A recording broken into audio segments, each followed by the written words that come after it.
What is up, X YouTube? Welcome back. Today is another beautiful day to do some TA on the charts. For me, it's finally sunny out. It's been dark and cloudy every single day where I'm living right now.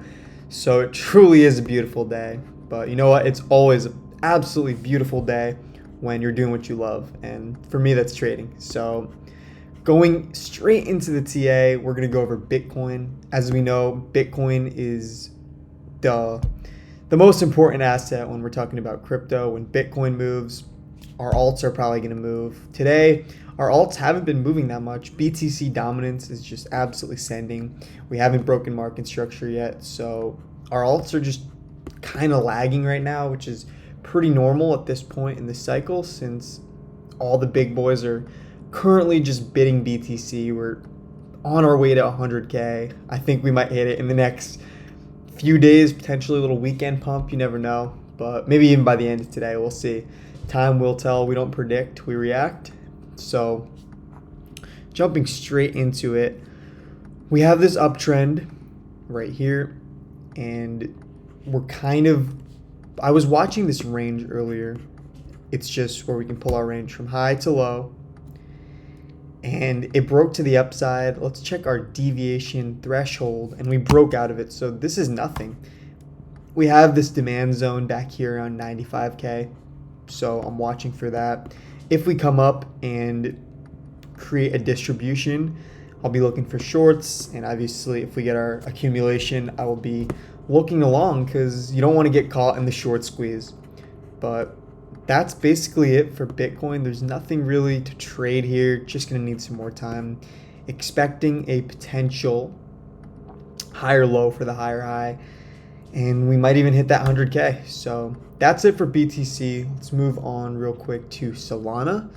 Let's see what we're looking like here. So we have our range. At the moment, we can pull our range since we're in a downtrend from low to high. And we have our initial range low, initial range high, and we got our deviation 1.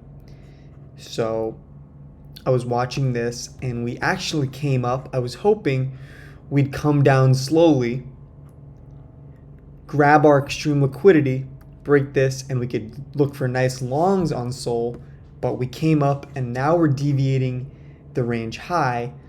So it's less good. I like my accumulations or distributions when we don't take the extreme point for a second tap and we just complete our normal schematic.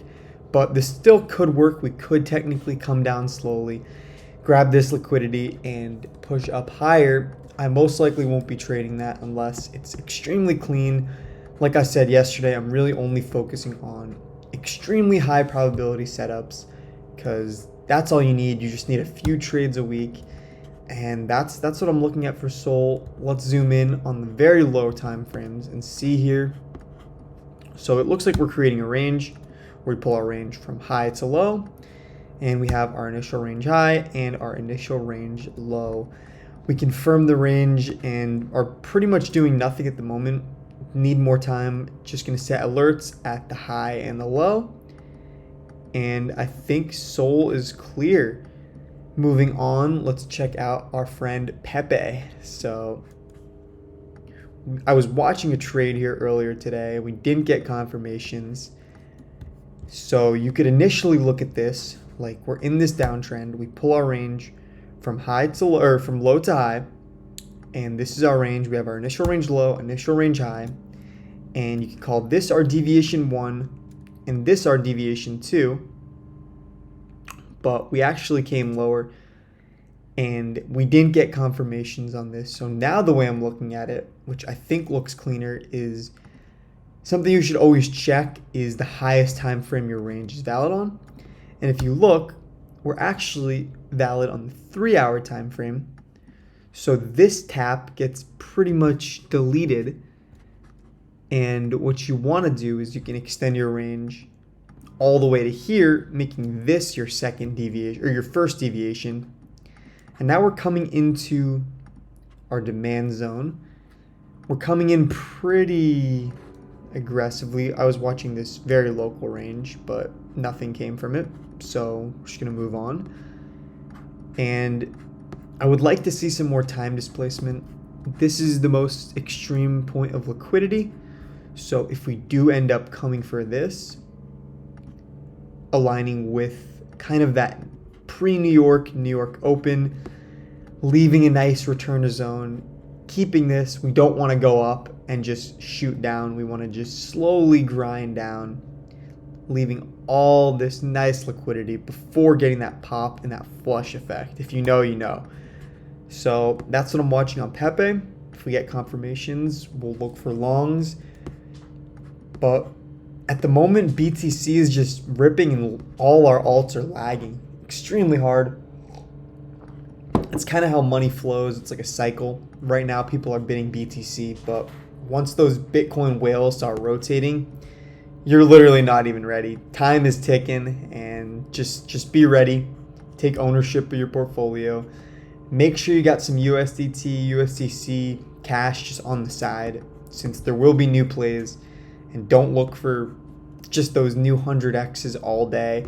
Stick to your good high conviction holds, because I know people are just stuck in the Solana trenches right now, and you don't want to just be losing money when you could just be investing in your safe plays. Now, I'm not saying just buy something like ETH or SOL, but your lower risk, good high conviction memes or utility tokens, which are pretty much memes at this point.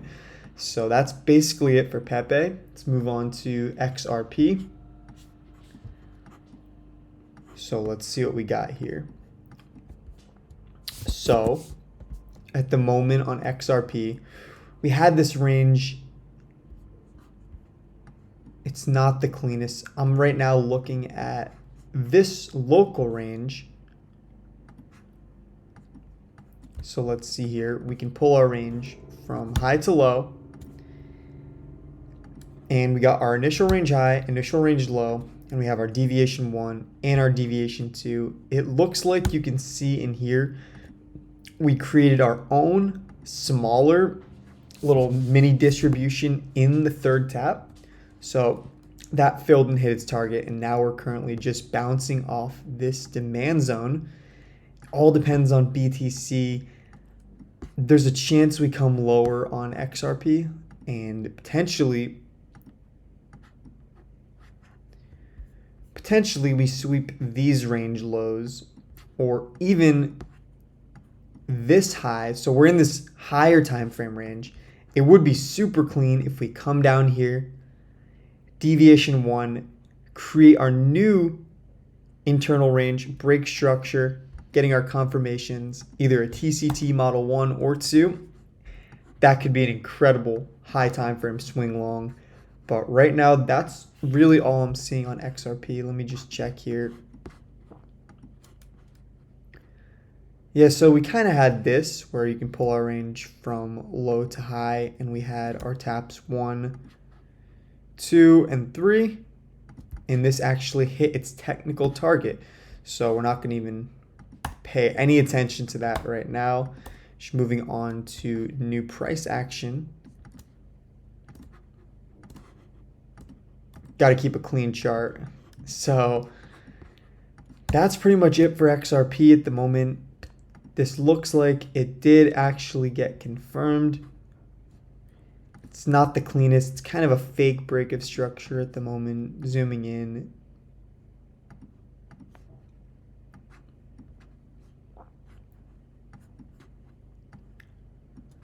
Yeah, so we had this. It's a pretty nice break. This is confirmed. I think we're going lower here. Now, if alts decide to just start sending and BTC pushes towards 100K, then this is not going to get filled. But we are in a confirmed distribution. Do we have anything above us? It's a good question.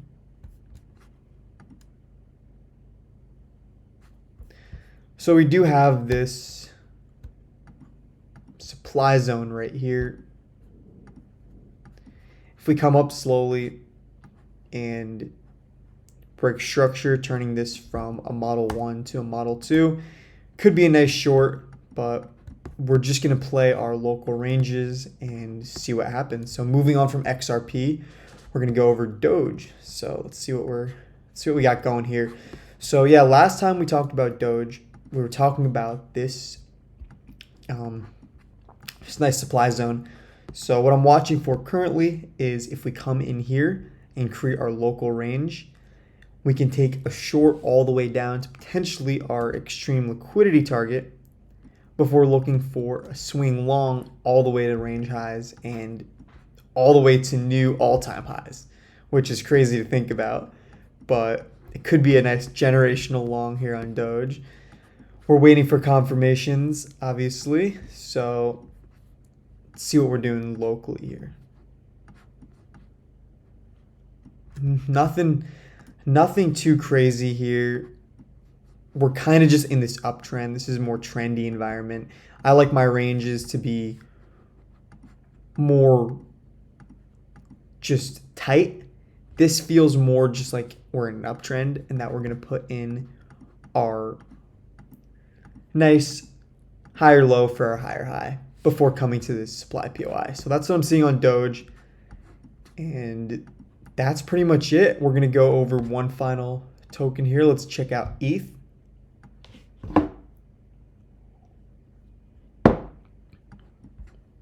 See if we load here.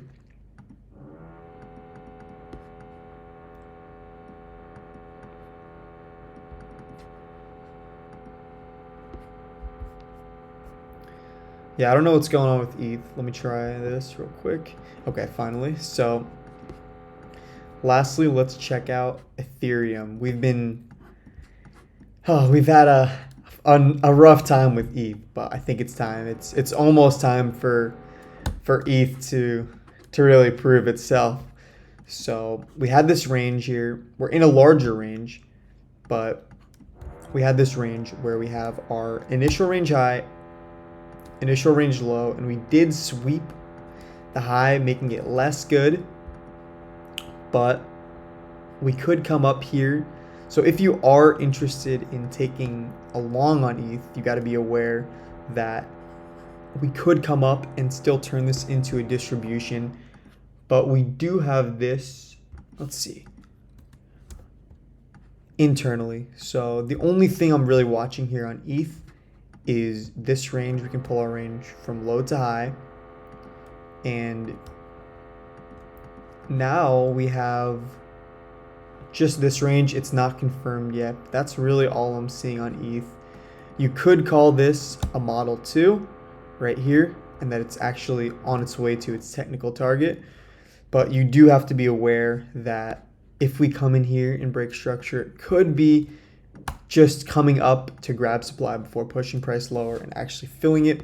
But since we did sweep that low, it's just got a much worse return to zone, and I don't like it even nearly as much. So zooming in just more locally, we might actually have something here. We have our initial range high, initial range low, and we're getting our deviation 1, and now we're actually seeing our deviation 2, making this a potential model 1. If you check your volume profile, you'll see this is a imbalanced range. But let's see. I'd ideally like it to have more of just this internal ranging while we're squeezing tightly and getting that flush. This doesn't have the best return to zone. We have some demand in here, which makes it less good. And yeah, so no great structure to break. If we break structure here back to bearish,